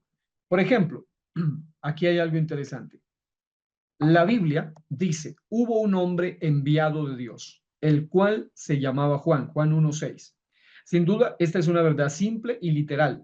Juan, quien era un hombre real, pero también el texto dice algo allí, en el versículos subsiguientes. Juan dice, cuando ve a Jesús, he aquí el Cordero de Dios, el Cordero de Dios. que quita el pecado del mundo. Ahora, ¿qué es lo literal? Pues que Juan era un hombre literal, Jesús, un hombre de verdad, el varón perfecto, Dios hecho hombre, literal también. Pero cuando Juan usa la expresión, he aquí el Cordero de Dios que quita el pecado del mundo, esta es una declaración simbólica, lógicamente, no está hablando que él era un cordero literal, pero la verdad que está revelada detrás de esa expresión también es literal. Mientras que Jesucristo no era un cordero literal, él era un hombre literal quien desempeñó el papel de lo que un cordero literal simbolizaba en el sistema sacrificial. Qué importante eso. Entonces, por sentido común, recuerden que cuando empecé una de las primeras clases hablábamos de una regla que es crucial en la interpretación bíblica y se llama la regla del sentido común. La regla del sentido común es que no puede usted salir, por ejemplo, yo he escuchado algunos en una secta por ahí, bueno, de las múltiples que hay una de las más descabelladas que hay por ahí, y es que en una de las probables tipologías del Antiguo Testamento que apuntan a Jesús está el hecho de que él en el Antiguo Testamento se levanta la serpiente y quien miraba a ella pues sobrevivía de la mordedura de las serpientes. Pero es interesante que algunos de estos personajes llegan a afirmar algo aberrante. Yo no sé, obviamente una doctrina diabólica, pero llegan a decir básicamente que Jesús es la serpiente antigua. Es algo diabólico, porque cuando uno va a la Biblia, en la serpiente antigua, tanto en el Génesis 3 como en el Apocalipsis 12, hace alusión directa a Satanás. Entonces, son personas que no entienden esto que se llama declaración simbólica, mucho menos tipología, y que evidentemente tienen una doctrina de demonios que los está influenciando. Ahora, si usted va a la Biblia, va a encontrar, por ejemplo, en el libro de Apocalipsis un sinnúmero de aspectos que son simbólicos, pero que hablan de realidades literales. Un ejemplo de ellos es el punto 16 de la página 24. La declaración del anciano fue, he aquí el león de la tribu de Judá, el león de la tribu de Judá. Oiga eso. ¿Y a quién se refería? Pues a Jesús. Es una simbología de su reino, es una simbología de su autoridad, de su poder. Por un lado está el león, por otro lado la tribu de Judá, la tribu de gobierno, la tribu de reino. Y el león, hablando de la figura de la autoridad, de la majestad del rey. Lógicamente son expresiones simbólicas, no son, digamos, no es literalmente un león apareció allí, sino una expresión simbólica, pero de una realidad. ¿Y cuál es la realidad? Que Jesús es el Shaddai, el fuerte, Él es el todopoderoso, Él es el rey de reyes, Él es el soberano, Él es lo que la Biblia sigue diciendo. El hecho de que Juan no vio a un león literal es obvio, ya que el anciano continuó diciendo, la raíz de David. Ahora, lógico, tampoco está hablando de una raíz literal. Juan no vio a una raíz literal. Los leones y las raíces no abren libros. Y él dice que él vino y abrió el libro. Pero aquel quien está representado por este lenguaje figurado puede de verdad abrir el libro en su función redentora. La raíz de David, quien vino a través de la tribu de Judá. Ahora, tampoco necesariamente es un libro allí en esa visión, un libro literal. Es un asunto de una visión real, de un asunto de una realidad que habla de la redención de la humanidad y el único que pudo hacer eso, pues es el Cordero que es Cristo el Señor. Entonces, la ventaja que tiene el método literal es precisamente esta, que el método literal nos ayuda a aterrizarnos en digamos, aun cuando hay simbología, aun cuando haya lenguaje figurado, símil, metáfora, alegoría, todos los tipos de las figuras literarias que existan, desde los antropomorfismos en adelante, básicamente lo que la Biblia nos lleva es a buscar el significado literal detrás de todo. Por ejemplo, el que estaba sentado en el trono en Apocalipsis 5.1 representa su deidad. El cordero representa su humanidad, porque ahí están los binitarios, especialmente porque ya hace años, Apocalipsis 5, los trinitarios serios dejaron de usarlo, aunque también está mal, pero ya dejaron de usar ese pasaje para tratar de demostrar trinitas o trinidad, porque lógicamente en ese versículo aparecen principalmente dos, según la visión que ellos tienen. Entonces, este se volvió un texto fuerte de los famosos binitarios, y ellos dicen que ahí supuestamente se demuestra la binitariedad de Dios, lo cual es totalmente contrario, totalmente opuesto. ¿Por qué? Porque cuando nosotros hablamos de Dios, creo que con ustedes estudiamos unicidad de Dios precisamente, y cuando se habla de Dios en su naturaleza y en su esencia, Él es santo y Él es espíritu, lo que implica que Él es invisible, en su naturaleza no puede ser visto, en su deidad, en su absoluta naturaleza no puede ser visto, precisamente porque Él es espíritu. Pero también es interesante que el Dios del Antiguo Testamento se hizo visible y por eso es que al Cordero de Dios se le llama literalmente la imagen del Dios invisible. A Jesucristo se le dice que es la imagen en Hebreos, la imagen misma de su sustancia. Entonces, el que estaba sentado en el trono en Apocalipsis 5.1 lo que hace es representar o la representación de la deidad de él y el cordero representa la humanidad de él. Si se negara el simbolismo del pasaje, entonces diríamos que el que está sentado en el trono de Dios, oiga bien, es Dios mismo en un cuerpo visible, poseyendo literalmente una mano derecha y presumiblemente otros miembros del cuerpo, y que el cordero literalmente era un cordero con 7 cuernos, 7 ojos, sangrando en muerte. Pero no, hay gente que al no conocer la parte literal, ignora también el simbolismo de los pasajes y más aún que, aparte de que esto es un lenguaje simbólico, es una visión de una realidad, es un lenguaje simbólico y apocalíptico de una realidad, pero que representa literalmente el acto más poderoso en el cual Dios mismo salvó a la humanidad al hacerse cordero, sin dejar de ser Dios mismo, y al ser Dios y al ser cordero de manera simultánea, al ser el león y el cordero de manera simultánea, a ser el que hace la obra perfecta de manera simultánea. Incluso esto me llama bastante la atención, ¿no? Esto es bien interesante, porque aquí vemos que un trinitario llamado, un teólogo llamado Rand, que es a quien ellos citan bastante, dice, el mismo Rand, que es un trinitario, discute el uso que la escritura hace del antropomorfismo, es decir, habla del tema. La palabra antropomorfismo se deriva de las palabras griegas andropos, es ahí, andropos, que significa hombre, y morfé, que significa forma. La palabra se refiere a la manera en que los términos humanos son usados para comunicar al hombre algo sobre la naturaleza o atributos de Dios. Y miren lo que dice, esto no debe tomarse literalmente más de lo que es de suponer que Dios literalmente posee alas y plumas, según Salmo 91.4. Lógico que hasta un trinitario como este, que podría decir, mira, ahí está el Padre y el Hijo, no, ellos entendieron básicamente que este es un lenguaje simbólico que habla de un solo Dios, del mismo Dios, que está sentado en el trono, hablando de su deidad, de su poder, de su majestad, y ese mismo Dios encarnado, que es el Cordero, que vino literalmente a traer la redención. No nada que ver con dos personas distintas y menos con dos cuerpos distintos, porque sería un Cordero y uno ahí sentado. Entonces, en ese sentido, él también pone un buen ejemplo, por eso es la importancia de la literalidad. La literalidad nos dice, vamos a interpretar literalmente, pero lo literal no significa que ignoramos las figuras del lenguaje simbólico o antropomórfico o las diferentes formas del lenguaje retórico y hasta poético, porque por ejemplo cuando se habla del Salmo 91, dice que con sus plumas nos cubrirá y debajo de sus alas estaremos seguros. No quiere decir que el Señor Dios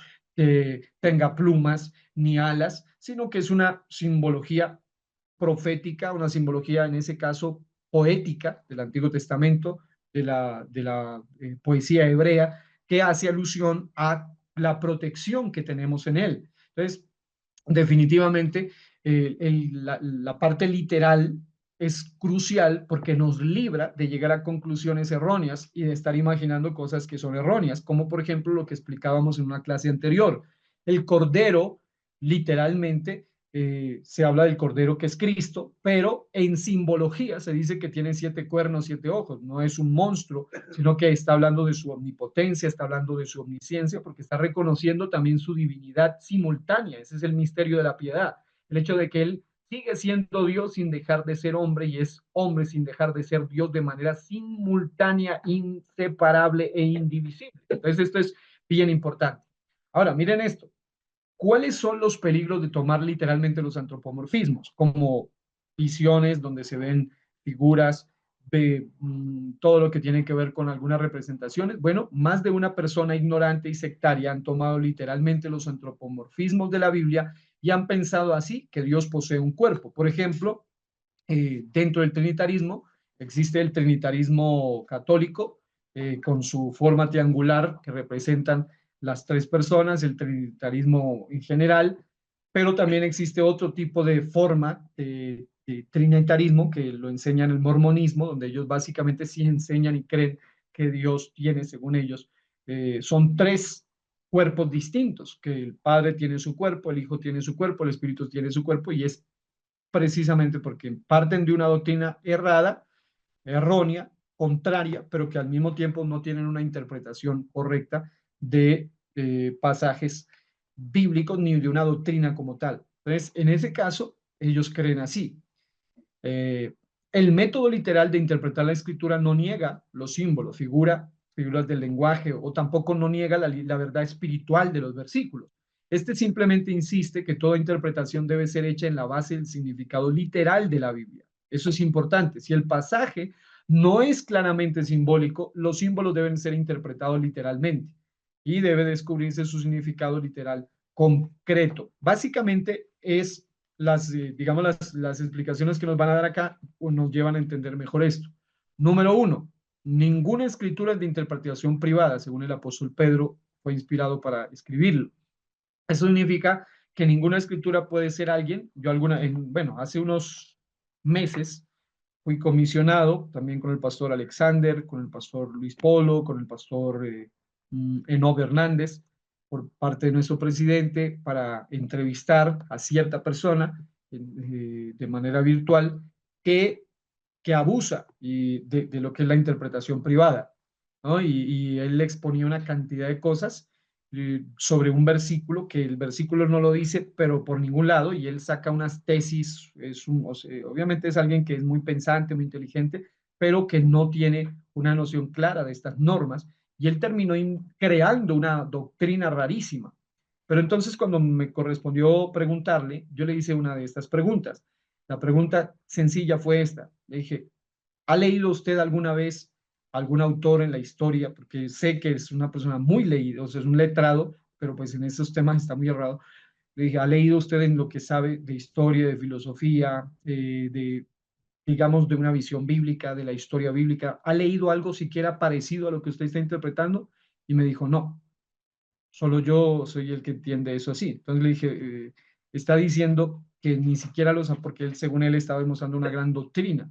Le decía, está diciendo con eso usted que ni Jesús supo de eso, ni los apóstoles supieron, ni los teólogos de todas las edades, ni los hermanos conocedores de todas las edades han descubierto ese gran misterio. ¿Por qué? Porque eso es una interpretación solo de él, una interpretación privada. Y básicamente el punto era poder demostrarle eso. No tenía una base, ni siquiera teológica. Porque, por ejemplo, hay ciertas interpretaciones que tienen una base en la historia, una base teológica, así sea errada. Por ejemplo, los trinitarios tienen su base en algunos aspectos históricos. Cada uno de ellos tienen algunas bases, aunque sean erradas, pero hay gente que se va todavía al extremo y tienen sus propias interpretaciones que nadie más ha interpretado así. En Mateo 18:16 dice, en boca de dos o tres testigos, y una de las formas de poder demostrar cuando algo es basado en las escrituras debe tener una coherencia en las escrituras. Esto debe ser establecido por asuntos como estas. Por ejemplo, ¿por quién fue escrito el versículo? Algo tan elemental como eso, como yo les explicaba en una clase pasada, ¿no? Que hay personas que dicen, este salmo de David, pero resulta que el salmo es de los hijos de Coré. Este salmo de David, y ese salmo es de Asaf. Este salmo de David, pero resulta que ese es el salmo de Moisés. Y se los adjudican a David sin leer realmente ni investigar primero quién fue que lo escribió. Segundo, cuándo fue escrito. Eso es importante, que el conocer la época en que fue escrito nos lleva a nosotros a aterrizarnos en el contexto histórico en el que se escribió. Por ejemplo, el libro de Daniel, aunque es un mismo libro escrito por un mismo autor, cuando uno ve la narración, va de un capítulo a otro y usted se dará cuenta que ya ni siquiera el rey del otro capítulo está vivo, ya Nabucodonosor estaba muerto y ahora ya ni siquiera en los siguientes capítulos ya ni siquiera es el imperio babilónico, sino que ahora están los medos. Y efectivamente hay cambios a veces de capítulo a capítulo, a veces de versículo al otro versículo hay cambios. Ya no se narra del anterior personaje y ahora es otro personaje. Y el no conocer cosas tan elementales que solo leyendo se resuelven, pues muchas veces no se llega a conclusiones correctas. Además, ¿a quién fue escrito? Eso también es clave. ¿Para quién iba dirigido primariamente para tener una interpretación correcta? Por ejemplo, las escrituras aplicadas a Israel no pueden ser aplicadas directamente a la iglesia. Y ese es un error. Por ejemplo, de ahí surgió una doctrina terrible que se llama la doctrina de la teología del reemplazo, que enseña que supuestamente la iglesia vino a reemplazar a Israel y que nosotros somos supuestamente el Israel espiritual, el Israel de Dios, pero realmente cuando uno estudia eso, yo tengo una serie por ahí que estoy terminando, pero por ahora llevo creo que solo 5 mensajes, donde hablo de lo que se llama escenarios de Israel e iglesia, donde hacemos un análisis desde la raíz, desde las bases de las diferencias bíblicas, tanto en el sentido literal, en el sentido de pactos, en el sentido dispensacional, en el sentido práctico, en el sentido profético, en el sentido aplicativo, en el sentido de quiénes son la identidad misma entre Israel y la iglesia. Y hay una gran distinción. Hay tratos específicos de Dios para con Israel, tratos específicos de Dios para con la iglesia. Y aquí hay algo interesante, las escrituras aplicadas a Israel no pueden ser aplicadas directamente a la iglesia. Ezequiel 31:1, a menudo aplicado a la iglesia, versículo 11 también declara Israel, el pueblo a quien se le está refiriendo. Pero cuando esto sucede, muchas veces se llegan a hacer interpretaciones totalmente erradas. Por ejemplo, nunca debe ser espiritualizada o simbolizada a no ser de obtener el derecho. Y esto es clave. Cuando cualquier versículo de la Biblia parece destacarse como si estuviera contradiciendo a los demás versículos relacionados con ese tema, la falla está en el conocimiento del estudiante y no en la escritura misma. Esto es clave, porque cuando usted estudie la parte literal de los textos, se va a dar cuenta en algún momento que hay versículos que aparentemente no dicen lo mismo que el otro o aparentemente no calzan, y no es que la Biblia se contradiga, no es que la Biblia está errando.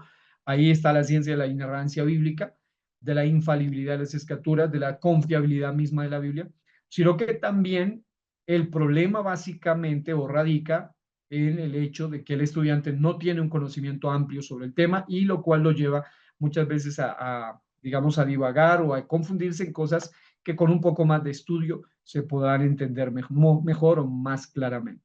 Entonces, esto es básicamente en cuanto a ello. Más adelante, por ejemplo, vamos a profundizar porque uno de los métodos más poderosos de interpretación bíblica que nos va a ayudar a aclarar muchas dudas es lo que se llama el método étnico, es decir, saber que la Biblia habla de los 3 grupos específicos en los cuales la humanidad está dividida. Habla de los gentiles, habla de Israel y habla de la iglesia, y es muy interesante poder ahondar un poquito en eso para poder tener en cuenta asuntos como esos. Y por ejemplo, lo que nos decía uno de nuestros pastores, John Freddy, que mencionaba, para evitarnos cosas como las que algunos afirman, que supuestamente la iglesia va a pasar por la gran tribulación por el hecho de que no conocen estos asuntos, de que hay una especificación en la Biblia para asuntos o tratos con la iglesia y otros con la nación de Israel. Pero por otro lado también están las dispensaciones, están los pactos, por eso yo les mandaba ahí un par de mini documentales que en algo les pueden guiar. Y es importante que uno estudie todo eso, basado en tiempos, basado en pactos, basado en todos esos aspectos. Les va a ayudar a ustedes muchísimo a no confundir las cosas, a no decir lo que no es aquí o allá y entrar en un enredo tanto personal y peor aún, llevar a otros también a la confusión como tal. Muy bien, mi hermano Pastor Juan, ¿lo escuchamos? Gracias, maestro. Bueno, entonces me gustaría que nos presentara una visión general y una respuesta hermenéutica a este tema, hablando de profecía, sobre la ley de la doble referencia. Gracias. Bueno, de ese tema vamos a hablar más adelante, porque como estamos en orden, vamos a llegar a ese punto, ¿no? Y es bien importante tenerlo en cuenta, mi estimado ministro. Pero por ahora, bueno, como el tiempo está avanzando, voy a tener en cuenta su inquietud, mi varón, para poder analizarla en un momento, más adelante. Yo creo que ahora no alcanzaríamos porque ya está dentro de nuestro material para poder profundizarlo, ¿no? Teniendo en cuenta que si hablamos de profecía, sí existe lo que nuestro amado varón mencionaba, que es la ley de doble referencia, Y eso ayuda muchísimo también al estudiante bíblico a entender mejor un pasaje bíblico. Un ejemplo sencillo es Oseas capítulo 11, donde se habla acerca de, específicamente dice, de Egipto tomé a mi hijo. Es muy interesante que, por ejemplo, los judíos mesiánicos, los raíces hebreas, los falsos judíos mesiánicos, obviamente, los raíces hebreas, muchos de ellos toman ese pasaje de Oseas 11 y en adelante y se darán cuenta que ellos niegan, primero porque lógicamente muchos de ellos no creen en la, digamos, en que Jesús es el Mesías. La mayoría de ellos niegan el hecho de que Él sea Dios, lógicamente manifestado en carne, y es interesante que cuando ellos toman este pasaje, el ignorar aspectos claves de que hay profecías que tienen doble aplicación o una forma de verlos de una manera doble, llevan básicamente a interpretar tan negativamente y tan mal la Biblia que finalmente niegan muchas cosas que son parte de la doctrina y de la verdad de Dios. Por ejemplo, Oseas capítulo 11 es uno de los versículos favoritos de cualquier estudiante de lo que se llama las pruebas proféticas del mesianismo de Jesús. Hay una cantidad bastante amplia de ellas. Y una de ellas aparece aquí, ¿no? Cuando Israel era muchacho, yo lo amé. Ese es el aspecto literal de ese profeta menor. Dice, y de Egipto llamé a mi hijo.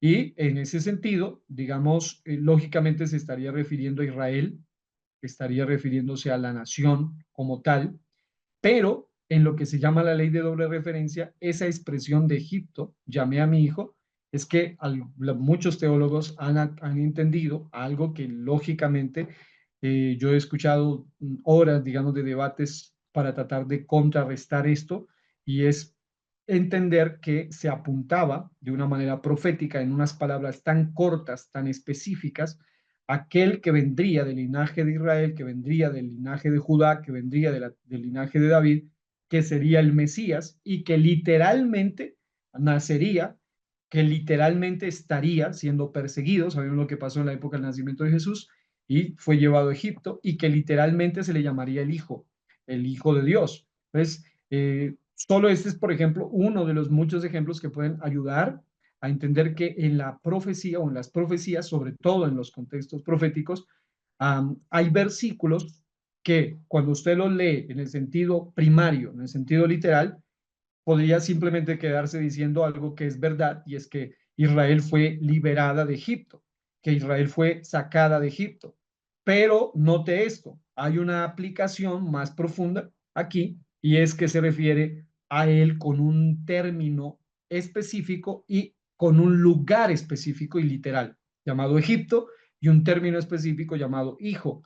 Y eso, si uno va a la historia, cualquier conocedor en estos temas sabe que se refiere literalmente al hecho de que ese hijo sería del cual otro profeta le llamaría hijo nos es dado, y también estuvo en Egipto, y sabemos que de Egipto llamó a su hijo. Y es muy interesante, por ejemplo, que esto aparece, y voy a llevarlos allí para poder avanzar, en Mateo capítulo 2, versículo 15. Esto es un asunto muy interesante. Mateo capítulo 2, versículo 15 dice así, miren lo que la palabra del Señor dice.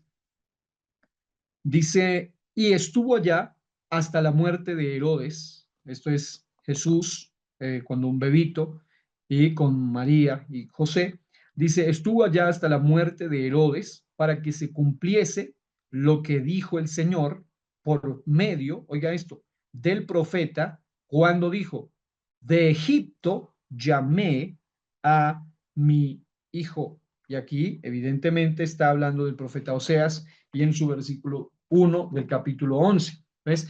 Este es un ejemplo básicamente de lo que se llama una profecía que tiene una doble referencia. Es decir, el sentido literal primario estaría hablando de Israel liberado de Egipto y algo que no es, digamos que es literal.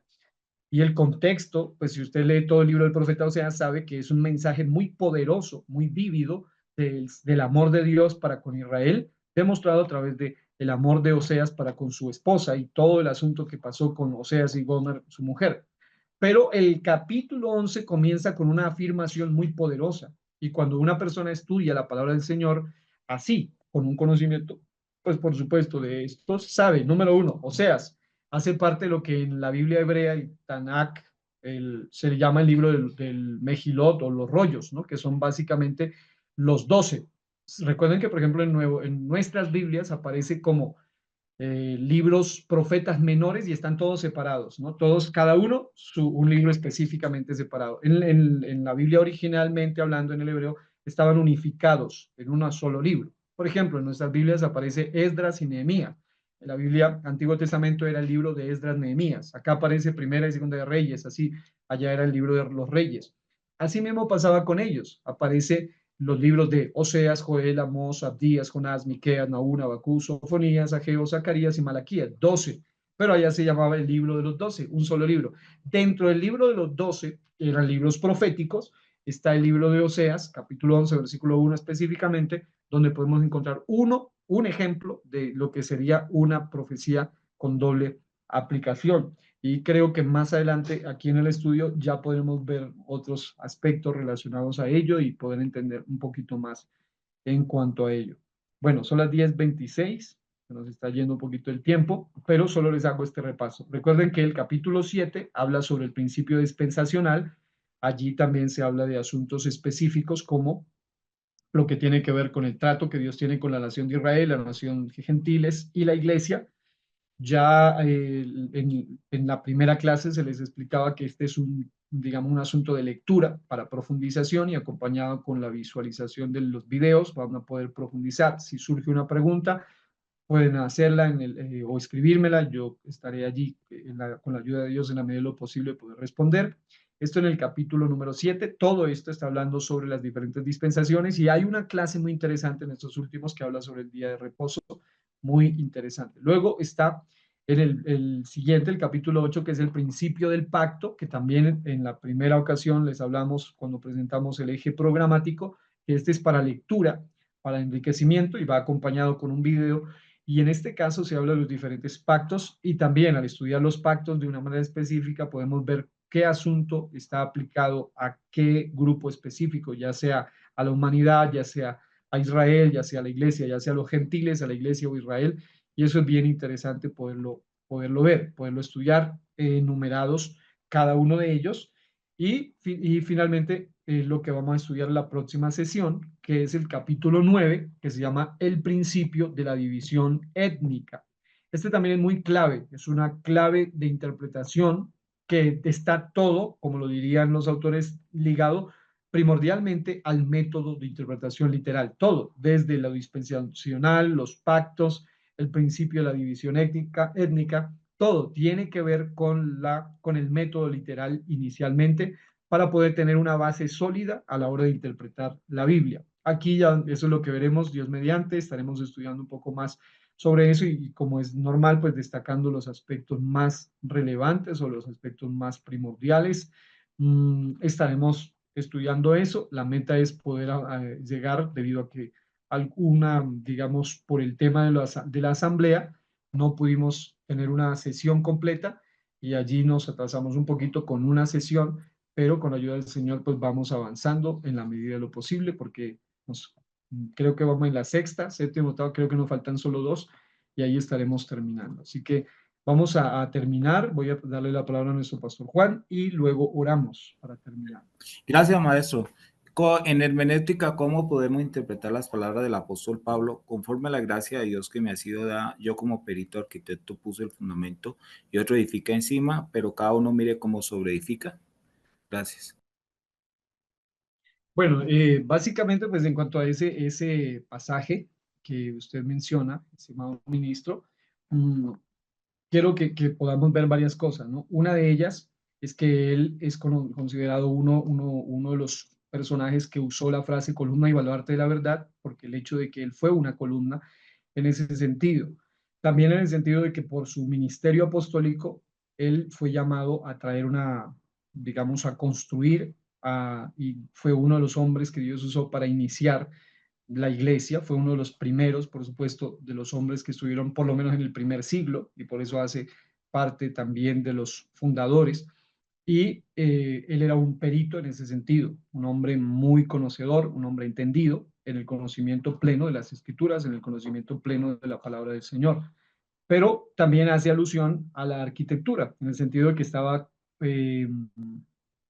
construyendo lo que él también le llamaría un edificio, ¿no? Un edificio de Dios, que en este caso sería la iglesia. Y esa es la labor pastoral, la labor específica que hace el ministerio quíntuple. Recuerden que él también habla de ese ministerio quíntuple en Efesios 4:11, ¿no? Él era un apóstol, un profeta, era un evangelista, era un maestro, obviamente en un sentido práctico, un pastor, tenía un corazón pastoral, un hombre que ejerció ese trabajo y en ese sentido también él era uno de los que trabajaba en pro de el crecimiento de la iglesia, ¿no? Como un perito, alguien entendido, alguien que iba a trabajar en lo que se llama la plantación inicial de iglesias. Sabemos que probablemente no hubo otro como él que haya hecho un trabajo tan arduo en hacer ese trabajo, en sembrar la semilla, pero también podemos aprender de ese versículo que él era un hombre muy humilde, en el sentido de que él sabía que el evangelio no era Pablo-céntrico, sino Cristo-céntrico, y por eso él termina reconociendo que no todo el trabajo lo haría él. Incluso una de sus frases célebres es cuando él habla de que nosotros solo somos colaboradores de Dios, y también él declara, yo sembré, Apolo regó, pero el crecimiento lo ha dado Dios.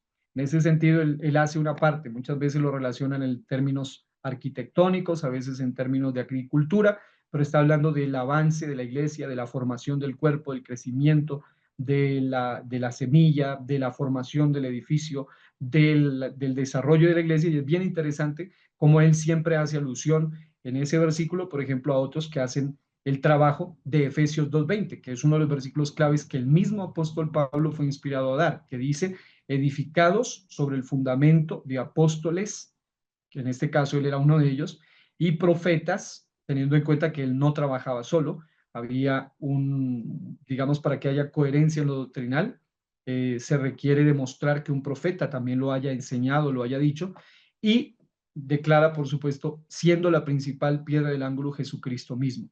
Y un texto también que es clave, muy clásico en las palabras de Pablo, es el que dice, yo sembré, Apolos regó, pero el crecimiento lo ha dado Dios. Entonces, básicamente como en ese pasaje que menciona nuestro hermano, que me parece pues, muy amplio, muy interesante y profundo, porque Pablo, tengo que reconocer, y me uno a Pedro, cuando él decía que Pablo, por su nivel de revelación, de conocimiento, era uno de los personajes que más fácilmente era interpretado por los indoctos, y torcían sus doctrinas, y el apóstol Pedro dice, nuestro amado hermano Pablo, con toda esa gracia y ese conocimiento que le ha sido dado, escribe cosas que son difíciles de entender, dice el mismo Pedro, y Pedro pues también era alguien muy interesante en el conocimiento de la palabra, pero él fue un hombre que reconoció eso con un acto de humildad.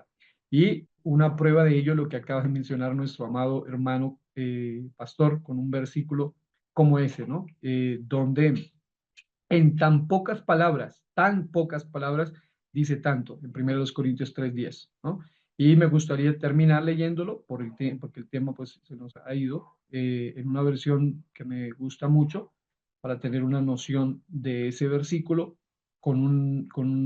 digamos, con otras palabras, que dice así. Dice la palabra del Señor. Si usted lee el contexto, habla de plantea, Apolo regó, todo lo demás, dice, por la gracia de Dios, dice que Dios me dio, yo eché los cimientos como un experto en construcción. Ahora otros se edifican encima, porque realmente la labor apostólica es la labor de abrir obras, de empezar de cero. Es más que solo un misionero, es algo muy poderoso, es un ministerio realmente. Dice, como un experto en construcción, ahora otros se edifican encima, pero cualquiera que edifique sobre este fundamento tiene que tener mucho cuidado, pues nadie puede poner un fundamento distinto del que ya tenemos, que es Jesucristo. Y esto concuerda con las palabras que el apóstol por todos lados dejó muy claras en sus diferentes epístolas, de que el fundamento ha sido y seguirá siendo, fue, debe ser y tiene que ser siempre Jesucristo. Y eso significa que si la iglesia es formada, debe ser basada en las doctrinas de Cristo, y si va a usar un apóstol, tiene que estar concordante con Cristo, si va a usar un profeta, tiene que ser concordante con Cristo, y es muy interesante poder ver la Biblia de esa manera, de una manera tan amplia, ¿no? Vamos a orar, mis hermanos, porque el tiempo se nos ha ido, pero quiero hoy pedirle el favor a una hermana que nos ayude a orar para terminar. Mi hermana Elizabeth puede ayudarnos, hermana Elizabeth Ochoa, y así terminamos orando. Por favor, si en las lecturas o incluso en el video en algún momento le surgen algunas preguntas o algo, por favor, estaré atento y nos pueden comentar. ¿Listo? Vamos a orar.